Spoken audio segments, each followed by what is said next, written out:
December 16th, 1944. Mona, Germany. The dawn was steel gray and breathless. Snow clung to the roots of the fir trees, muffling every step, every breath, every sound, except for the one that would come next. Inside the dugout command post of the 326th Volksgrenadier Division, a young lieutenant shivered, not from the cold, but from the silence. For weeks they had waited in this quiet sector of the Ardennes, underfed, undermanned, yet brimming with orders from Berlin and promises of glory. The quiet was part of the plan. It lulled the Americans to sleep. And now the order had come. Unternehmen Wacht am Rhein, Operation Watch on the Rhine, was about to begin. At precisely 5:30 a.m., the sky cracked open. German artillery unleashed a fury not seen in years. Thousands of guns along an 85-mile front erupted, hurling high explosives into the American lines. The Americans were caught completely off guard. This was supposed to be a rest sector. Young replacements from Ohio and Kansas, grizzled veterans of Normandy alike, scrambled from their foxholes, still unsure whether this was real. It was real. In that moment, the final German offensive of the Western Front had begun, a desperate gamble to split Allied forces, recapture Antwerp, and turn the tide of a war that had been slipping away since the beaches of Normandy. But far from the grand strategic aims, far from Hitler's desperate dreams, one man was staring at a map and realizing he had a problem. Colonel Oscar Alfred Axelson, commander of the 406th Artillery Group, was positioned near the village of Monschau, tasked with holding a stretch of snow-covered terrain with the exhausted 38th Cavalry Squadron. They were outnumbered, outgunned, and now they were being overrun. His artillery, 105mm and 155mm howitzers, was the only thing between his thin line and the incoming storm. The manuals said wait for orders. The regulations said proximity fuses were restricted to anti-aircraft use. Axelson ignored both. He issued the command, load the VT shells. To most of his gunners, the term meant little. They had been trained with them, vaguely. Some had heard they could shoot down V-1 rockets, but none had ever used them against troops. No one had, until now. The shells that were loaded that morning looked no different. Same olive-drab casing, same reassuring weight. But inside, they held a secret. Not an explosive secret, but an electronic one. A miniature radar system built to detonate the shell not on impact, but in mid-air, at precisely the right height to maximize lethality. These were not ordinary shells. These were the invisible revolution. As the Germans surged forward, veterans from the Eastern Front moved in formation, confident in their cover tactics. Years of brutal Soviet combat had taught them how to hug terrain, how to dodge incoming fire, how to survive the hell of artillery. But this was different. The first proximity-fused shell exploded 30 feet above a German platoon crossing a tree line. It did not strike the ground. It did not shatter a bunker. It burst in the air and rained steel. Men dove for cover. It didn't matter. There were no safe zones. No foxholes deep enough. No logs thick enough. The tree canopy became a trap, the snow-covered fields a killing ground. The Germans had no idea what was happening. Some assumed the Americans had mounted new anti-personnel mines in the trees. Others believed it was experimental gas. None could comprehend that what was killing them was not a new explosive, but a new idea. Axelson, back in his command post, watched the fire missions roll in. Corrections were minimal. The gunners didn't need to walk their rounds in. The shells found their targets themselves. It was war by mathematics. Inside each shell, a tiny transmitter, barely the size of a flashlight battery, sent out radio waves. When the reflected waves reached a critical strength, meaning the shell was at an optimal height over the target, an internal circuit closed. Detonation was instant. There were no wires, no timers, just physics and innovation. The fuse had been developed in secret at the Johns Hopkins Applied Physics Lab under Dr. Merle Tuve. Its components were miniature masterpieces of American engineering, vacuum tubes that could withstand 20,000 Gs of force and still transmit a radio signal after being fired from a gun barrel. It was the second most expensive wartime project in America, second only to the atomic bomb. And now, for the first time, it was being used against ground troops. The effect was immediate and devastating. Entire German formations collapsed. Units that had trained for years under the iron discipline of the Wehrmacht lost cohesion in minutes. Men fled backward. Some refused to advance at all. Reports from surviving officers were filled with confusion. "The air exploded," one wrote. "We could not understand. The sky was killing us." Within hours, Axelson's firepower had stabilized the American line. He had violated orders. He had possibly saved the war. By noon, the 406th Artillery Group had fired hundreds of proximity-fused shells. By dusk, the German advance in Axelson's sector had stalled completely. Elsewhere, the German offensive surged forward, but never again with the confidence of that first morning. Word of the shells spread quickly. Among American commanders, awe. Among German troops, terror. They called it Luftminen, air mines. What they were witnessing was the beginning of a new age in warfare, and it had begun not with a bang on the ground, but a whisper from the sky. The morning mist had not yet lifted from the frozen firs when the German assault rolled forward again, deeper into the heart of the Ardennes. Row upon row of infantry, steel-helmeted and rifles slung, surged toward American positions. Behind them thundered the 326th Volksgrenadier Division's assault guns and tanks, Panthers and Jagdpanzers, confident, precise, seasoned by the East. They believed themselves masters of terrain, of doctrine, and of winter war. They had learned the art of assault from the steppes of Russia, the sands of North Africa, the poppy fields of Normandy. And now they pressed onward, assuming victory was theirs for the taking.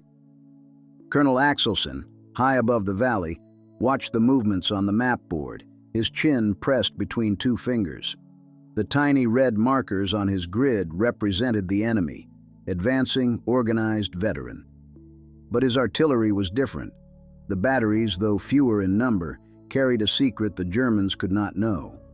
By 10 a.m., the snow-crusted guns were positioned, crewed by gunners whose hands had rehearsed the process until muscle memory took over.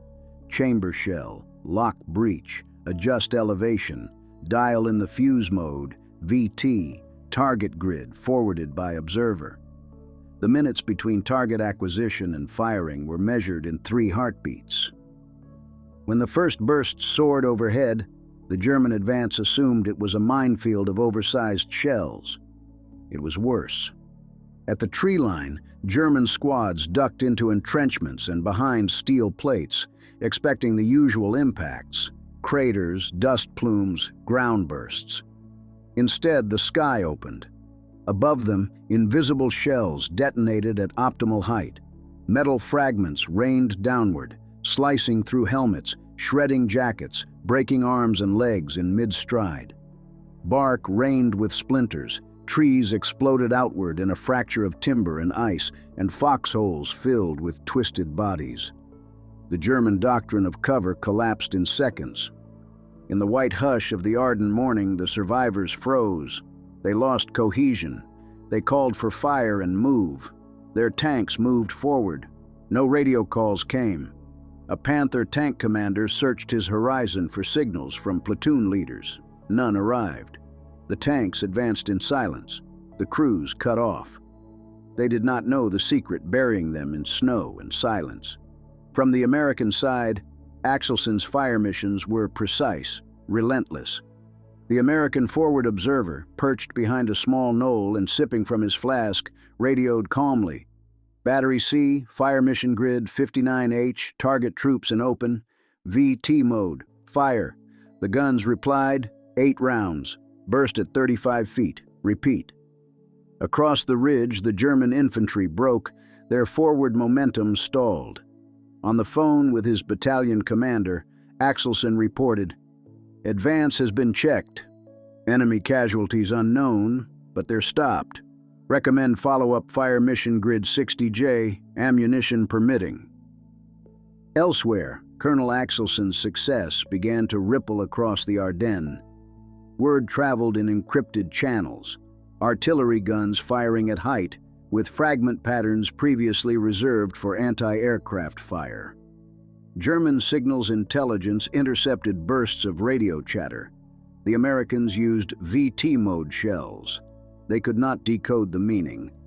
They did know that the usual patterns of contact had vanished. A 10th Panzer Division intelligence report noted, "American artillery appears to strike without observation or adjustment. We receive only silence." The Germans began to whisper of invisible aerial mines, secret weapons, new hellfire in the winter forests. They were right, only they did not yet comprehend how deep the secret ran. In Paris, conferences and command bunkers, the Allied staff convened. The restriction on ground use of proximity fuses was formal. The document stated VT devices for AAA only. But on the ground in Monschau, Colonel Axelson had disregarded the directive. He had weighed the tactical emergency against the cost of exposure, and he chose decisively. His decision, although technically unauthorized, became a turning pivot. That evening, he sat by his radio operator's tent, cigar stub and ashtray, listening to the din of artillery red lights flashing across the map board. A young lieutenant sidled in. "Sir, radio message from SHAEF.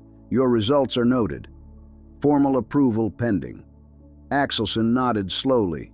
He replied, "We had no choice. We fired them because the men in front deserved the chance." The lieutenant saluted and turned away. The moment marked the shift from secret to standard, covert to overt, trial to doctrine.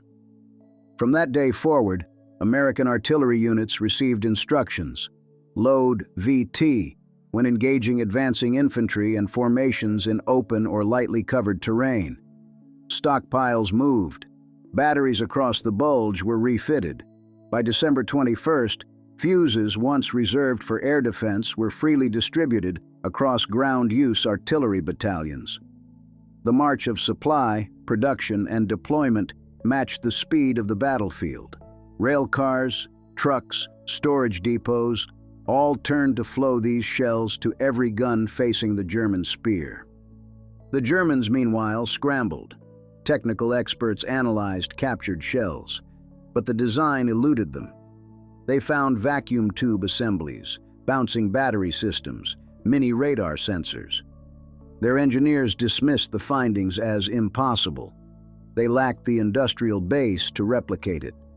Instead, German reports admitted, "The enemy has turned our skies and woods into fields of fire without visible cues."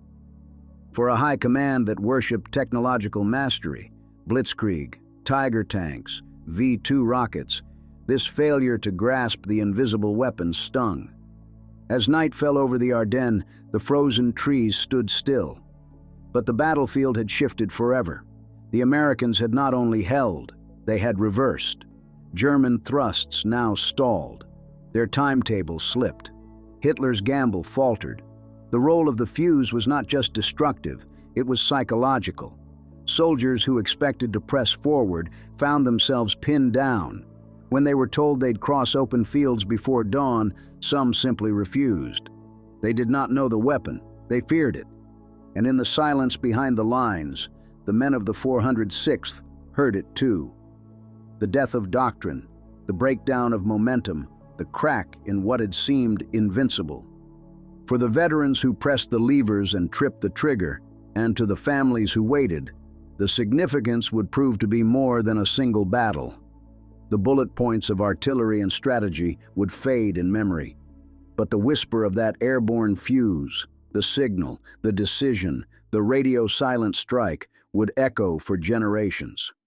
The war was changing, the weapon was changing, and the men who used it became instruments of an invisible revolution. The next dawn brought no solace. Snow-dusted woods creaked in the cold air, but the silence was deceptive. Underneath lay a storm that would not wait. By December 17th, the northern shoulder of the offensive, east of Elsenborn Ridge, had become ground zero for a clash of industrial might and raw doctrine. German panzer grenadiers, veterans of Kursk and Kharkov, crept through the firs toward forward American positions. They expected muffled rifles, creeping mortars, the shaking of armored tracks. They were ready for war, they understood. Instead, they stepped into war they never knew. Behind the American lines, artillery units poised their guns. 105 millimeters, 155 millimeters, self-propelled howitzers, already armed with proximity-fused shells. These rounds had once been reserved for air defense, for knocking V-1s and flying bombs from the sky. Now the shells would be unleashed on infantry, armor, men exposed beneath winter skies. In the woods around Rocherath-Krinkelt, mapped on both sides as the approach road to Liège, German assault columns began to move under early light. Trees bore icicles like silent witnesses. Crews loaded their weapons. Battalion commanders barked orders, the expectation, shock, and momentum. But at 9:15, the sky opened. High explosive rounds soared into the tree canopy, but the effect was unlike anything the German troops had rehearsed. Shells detonated 30 to 50 feet above the ground. The air exploded with force. Bark split, branches shredded, tree trunks snapped like kindling.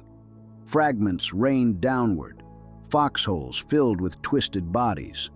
One infantryman, Private Karl Müller of the 326th Volksgrenadier Division, remembered later, "We ducked into our holes as the fire came, but above us, not at us. I heard a hiss, then metal singing around my helmet. I left 3 men beside me untouched. I survived only because the burst was 30 feet left." His company command post noted, "Advance halted, casualties heavy. No advance until further orders. Doctrine built on ground bursts proved obsolete." Further north, in the snow-crunched roads near Monschau, command posts monitored radio silence from the German advance. Instead of chatter, they heard nothing, until it was too late. One captured report noted, "Artillery seems to explode at our heads. There is no time for cover." The Germans had expected artillery to dent the front. They did not expect shell bursts turning open fields and forests into death zones. The artillery had become a weapon of surprise. During the campaign, leaders on the American side began to understand the magnitude. The secret shells had empowered artillery units to shift from support to decision-making. An American gunnery captain later reflected, "Our observers would call grid and we'd fire. But with the VT fuse, we didn't need to wait.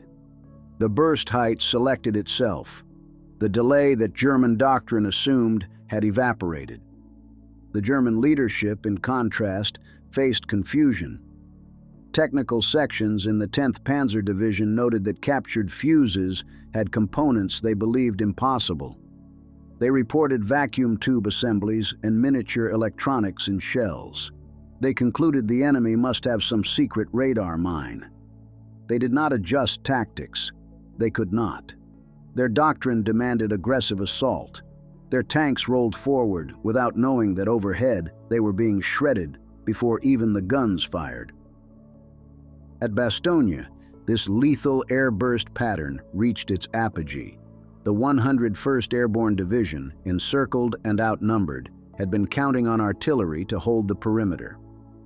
On December 22nd, the 463rd Parachute Field Artillery Battalion engaged the Germans with proximity-fused 75mm and 155mm rounds. The effect was immediate.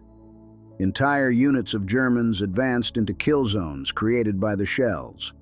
German prisoners later described walking slowly, then hearing the sky roar and breaking ranks in panic. The fuses turned the comfort of morning movement into chaos. What made the devastation worse was not just the technical precision, it was the psychological collapse.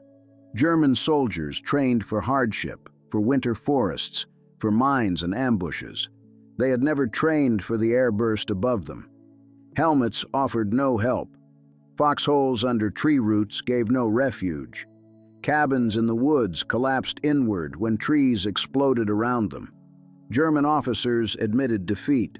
One Corps report stated, "Our men no longer advance. They fear the sky more than our own guns." The invisible fuse had become a weapon of fear. The airburst technique also exploited terrain. Normally, dense forests like the Ardennes provided cover for movement, but proximity-fused rounds shattered the canopy, stripped trees, and sprayed fragments horizontally, forking into lines of death that bypassed trench walls. Even when German squads dispersed, the fragmentation cones reached across gaps. Traditional tactics, spread out, hug trees, move flank to flank, lost meaning under a weapon that sought airspace, not ground. Back behind the lines, American logistic and production systems ramped up. Factories across the U.S. produced over 20 million VT fuses by war's end, at costs falling from hundreds of dollars apiece to under 20. The cost of each was dwarfed by the lives they would save. Shelling with VT fuses became a class of its own, airburst artillery for the ground war. But for the men on the ground, time slowed. For the Germans, the world turned upside down. No longer could they calibrate artillery by landforms and lines of sight. No longer could they rely on creeping assaults or night marches. The skies betrayed them. The future of land warfare had started overhead. At dawn on December 24th, German tanks and infantry veterans recorded the same halting motion. They crossed ridges only to be met by bursts overhead. One tank commander wrote, "My crew felt blind. The artillery knew we were there before we did." The realization spread across the Ardennes like a whisper. The technical edge had shifted. Victory would not come through number of tanks or caliber of guns. It would come through who could hit first, who could broadcast fate through thunderous metal. As the German offensive lost momentum, the secret shell just behind the front lines kept firing. On December 26th, the air around the Sour River became a tomb. American artillery, in coordination with infantry and armor, counted 702 enemy dead in one battalion after consecutive airburst rounds. This casualty figure stunned even hardened gunners. The numbers were stark proof the fuse worked. The war of attrition had shifted into a war of destruction, with speed, coordination, and shock. The fuse did not just bust shells, it busted assumptions. For the American gunners crewed by artillery, and the families back home who watched steady convoys roll past factories bound for Europe, this was more than a new weapon. It was the product of countless nights, lab benches, and factory lines. Their bullets and bills folded into metallurgy, electronics, radar, human ingenuity. And for the German soldier, young and old, volunteer and conscript, the sky became the enemy. The trees above became betrayals.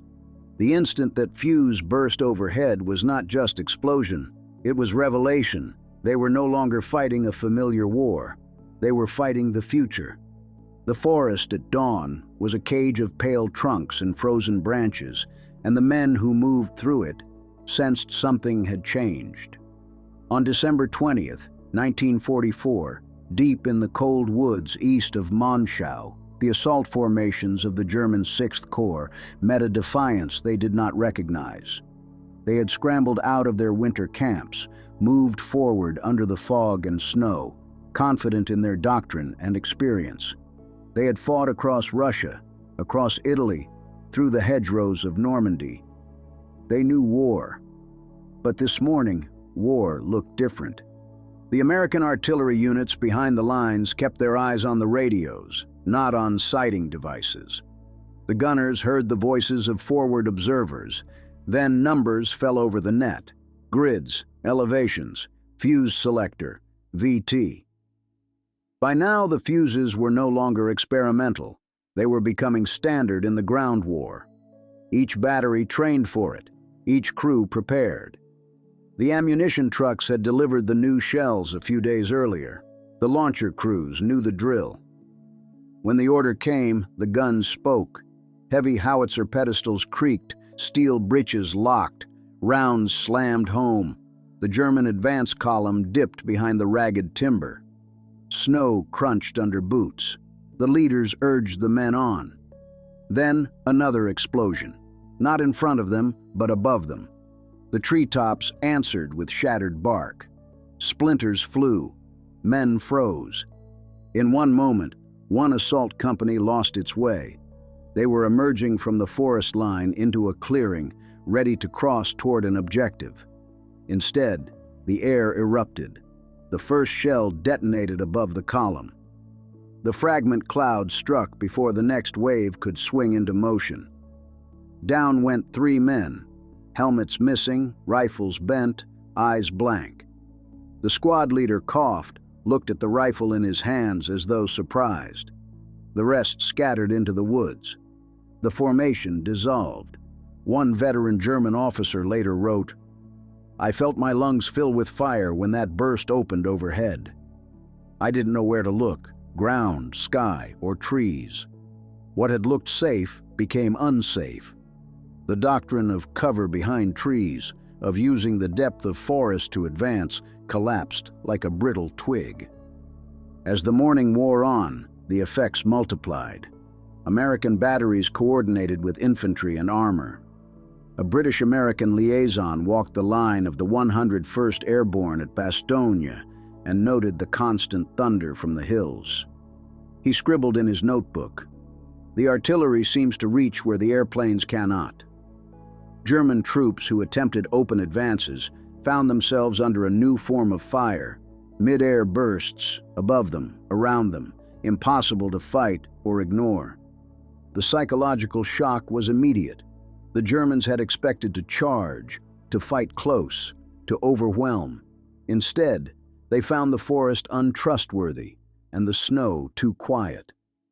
Some soldiers took cover where none existed. Others refused orders. Messages filtered back to headquarters. Men unwilling to advance. "We cannot locate the enemy. We cannot find cover. We fear nothing, except above us discipline faltered. The fear of unseen bursts replaced the fear of the unknown enemy." On December 22nd, during the siege of Bastogne, the artillery belts moved into place. Heavy 155mm guns, self-propelled, joined the barrage. One forward observer called in target after target. "Enemy infantry crossing open field north of Road 162. Estimate 2 companies." Within minutes, VT-fused shells spiraled overhead. One burst after another. When the dust settled, survivors reported large casualties and mass confusion. Some surrendered immediately, others fled back into the woods. The airburst effect had turned the advance into a retreat. Meanwhile, German technical officers struggled to explain the weapon. They examined captured fuse housings and found vacuum tubes, miniature assemblies, batteries that must have activated in flight, all components impossible in a shell. They wrote, "The shell flies and bursts as if guided by an airplane. Our men call it the air mine." They did not grasp the full significance, the invisible network of production, engineers, supply, and doctrine that had turned a shell into a sensor. Behind the American lines, the logistics told a story of industrial might. By late December, the U.S. factories had ramped up production of these VT fuses. The cost per unit, once prohibitive, had fallen dramatically. The factories ran 24/7, women and men working shifts, components arriving from across the country, Materials streamed in, quality control maintained. The shell was not just a new tool. It was the culmination of science, assembly lines, and strategic timing. In the cold nights, the men in the batteries rested little. They cleaned their rifles, rechecked fuse selectors, listened for the crack of distant explosions, watched the map board light up with fire missions. Many thought it was simply artillery, longer, heavier, faster, but they knew it was something else. They heard the reports of German soldiers refusing to move. They heard that even elite units like the 1st Panzer Grenadier armies were faltering. They heard the line mutter, "If you can't move, you can't win." By December 24th, the German timetable had stalled. The spearhead had lost momentum. Fuel shortages, terrain, weather all played their parts. But nowhere was the loss more apparent than in the forest of shattered trees and hundreds of bodies lying in snow. The new fuse had converted mere artillery into a keystone in the defense.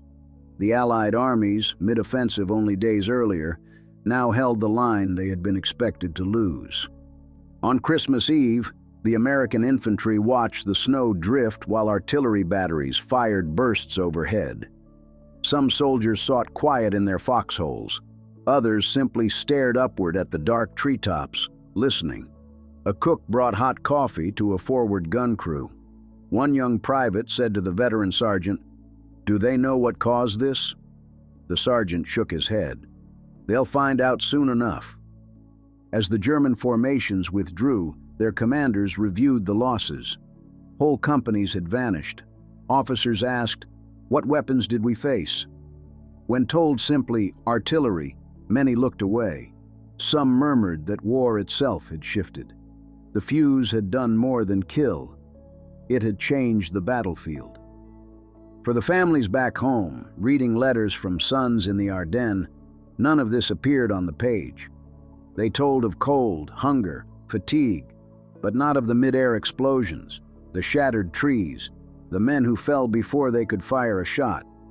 Yet in each letter, the tone shifted, from fear of advance to hope of holding. The weapons systems at home factory were quiet, though they worked round the clock. The invisible network of production connected the home front to the front lines in a way never before seen. In the snow-crusted forest, the final act of the German offensive broke. Not on the road to Antwerp, not in the tank columns, but in the silence after the burst, in the scatter of limbs, in the refusal of units to move. The number of shells deployed in those days, tens of thousands, each one carried the promise of effect, not just damage, the promise of stopping the advance, of rewriting tactics, of taking the initiative back. When the guns finally paused, when the snow settled, and the forest echoed again only with wind, the Germans had lost not just ground, but confidence. Their doctrine, their momentum, their belief in invincibility, fractured in bursts of steel above frozen limbs. And in the stillness, the American artillerymen loaded shells and listened for the next call. They knew what they had unleashed. They also knew the war ahead would not be won merely by tanks or infantry, but by those who controlled the airspace and the seconds above the ground. As the cold December days slipped toward Christmas, the forest of the Ardennes had become a theater of contradictions. Snow-soaked firs still stood tall, yet the blood of men flowed at their roots. The German offensive, once pushed forward by hopes of seizure and triumph, now staggered under a weight it did not understand. The weapon that had shattered the front lines carried a secret even its victims could not name.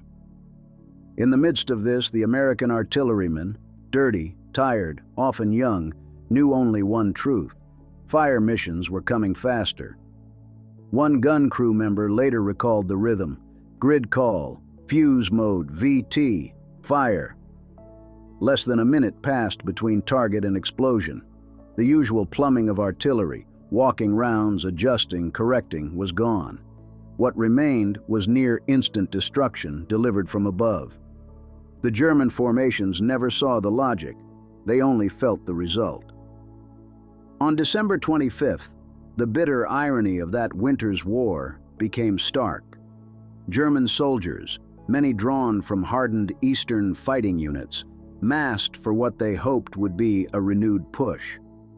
They believed their doctrine sound: concentrated movement under cover, armored spearheads, deep thrusts to reach road junctions. Instead, they ran into fire from guns they could neither see nor effectively avoid. The airburst rounds detonated above tree lines, scattering fragments horizontally, turning foxholes into coffins, bundling terrified men into surrender, retreat, or simply stunned silence. One officer of the Wehrmacht, writing in a secret dispatch, described the effect. "Our men no longer move forward. They fear the sky more than our own guns." For soldiers accustomed to steel and bullets, the revelation was horrifying. A weapon not triggered by sight or sound, but by anticipation and timing. A fuse that responded to distance, not impact. The shell that exploded above them became far deadlier than the one that struck the ground. Meanwhile, the logistics behind the scenes told a different story, one of industrial mobilization, of factories retooled, of women and men working round the clock, of engineering that collapsed barriers. The VT, or proximity fuse, once reserved for anti-aircraft use, had been rushed into ground combat roles when wartime need demanded. The result, artillery transformed from backdrop to decisive, a curtain raiser rather than just support. In the thick woods near Rocherath and Krinkled, the German 6th Panzer Army found itself met not by a blind wall of fire, but by a ruthless choreography of destruction. Tanks advanced, infantry followed, but the air became the killer. Shells burst above rather than around. The tree canopy no longer shielded, they became amplifiers. The branches shattered, wood splinters flew like grenades, the snow glittered red with the cost. Men scrambled for cover where none existed. At one battlefield observatory, an American forward observer recorded the moment. They came across the ridge at dawn. Then the bursts began. Hundreds of rounds fell within minutes. We lost count of the enemy units. The forest gave way to silence. He looked at his map board. The counters of enemy units advancing melted into red zones of fire. The high ground shifted not because of tanks, but because of arcs of metal above. For the German troops, the effect was more than physical. They encountered psychological collapse. One German sergeant recorded in his diary, "We were sent to move at dawn. Before the signal came, the burst started. I lay in my hole, waiting for the next one. It felt that the heavens were opponents, morale cracked faster than lines. When an entire battalion hesitated in fog and snow, the chain of command became the weakest link, and the weapon that the Germans could not name did not require them to understand. It only required them to break." The 101st Airborne at Bastogne, surrounded and outnumbered, heard the thunder on the hills and knew that inside the ring, the advantage had shifted. The artillery inside the perimeter wasn't just defending, it was dominating. On December 22nd, when German infantry attempted massed assault, the airburst shells shredded advancing formations before they reached the American wire. Prisoners later described walking into the open and being cut down as though by invisible nets. That day, the notion of traditional attack died. Simultaneously, at the home front factories in the United States, thousands of workers produced the millions of components that went into the shells. Vacuum tubes capable of withstanding 20,000 plus G, miniature radar sets the size of tins, acid-activated batteries that triggered power on firing, all hidden behind the olive drab casing. The industrial apparatus had achieved what doctrine could not, turning supply and science into lethal advantage. When asked later why it mattered, an American general summed it up. "The funny fuse won the Battle of the Bulge for us." The phrase sounded colloquial, but the meaning was deadly serious. By December 26th, The results were unmistakable. At the Sauer River crossing, German forces attempted to move in darkness and fog. They believed snow and night would shield them. Instead, they walked into an airburst zone, and the after-action count recorded over 700 enemy dead in minutes. The speed, precision, and unexpected nature of the weapon defied expectation. For many, this confirmed what they had feared. The war was changing, and they had not. In that snow-swept twilight, the shift in warfare became clear. No longer would victory depend solely on armor or numbers, but on connection and surprise, on systems that could coordinate and destroy before the enemy could even react. The artillery pivoted from background to backbone. The fuse, unseen, toppled formations, rewrote charts, shattered beliefs. For the soldiers waiting in foxholes and the artillerymen behind the guns, it was a bitter paradox. The war they knew, the war they had trained for, was ending.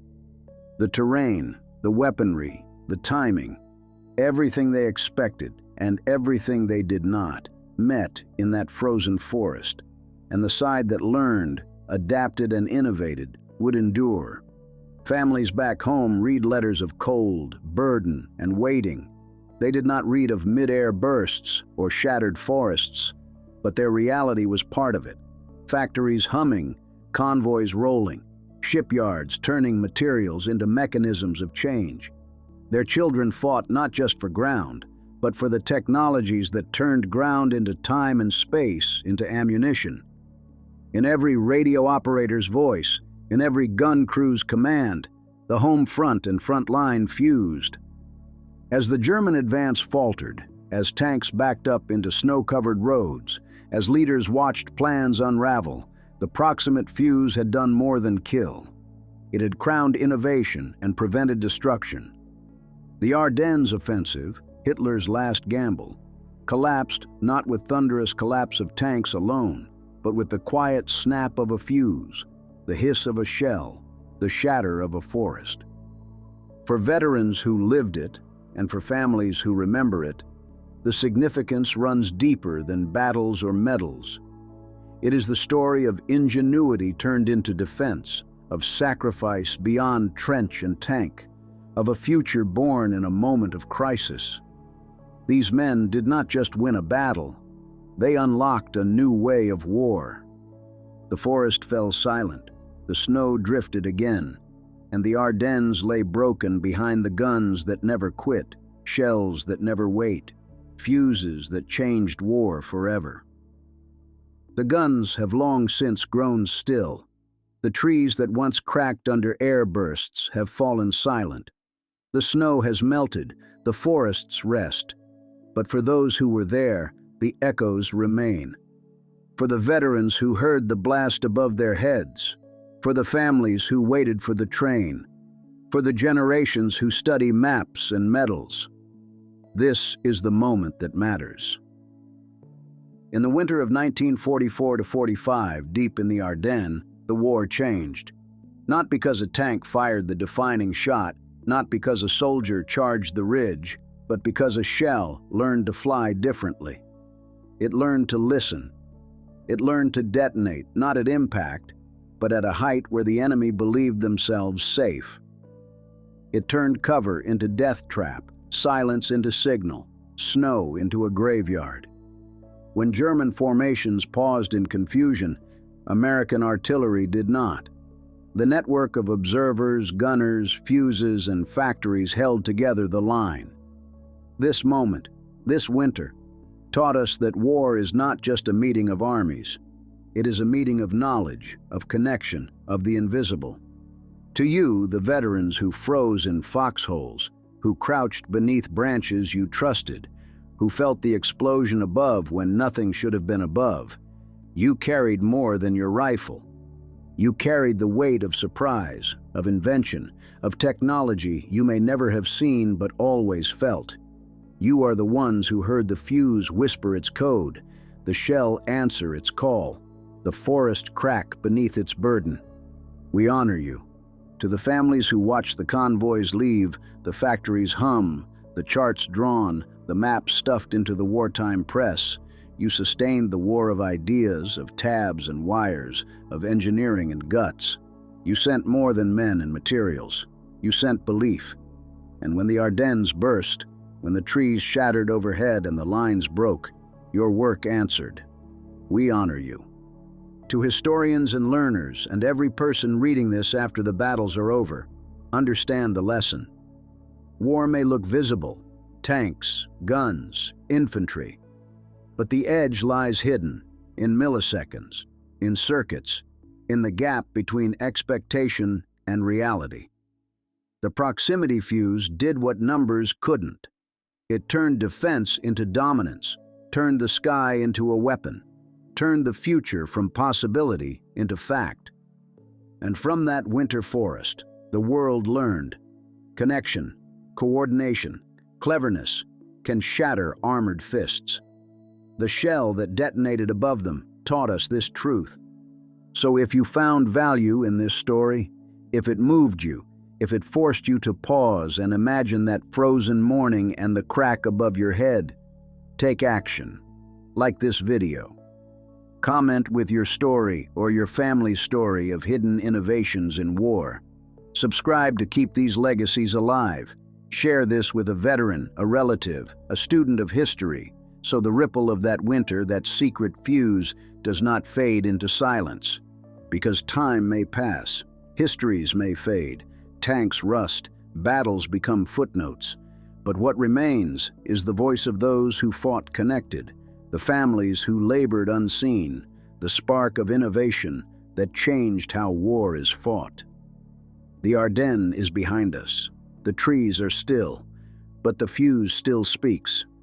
Thank you to the men who loaded the shells and the men who took cover from them, to the daughters and sons who wrote letters home, and the factory hands who turned bolts so the burst could reach the sky, to every person who believed that in war, brains as well as brawn decide the day.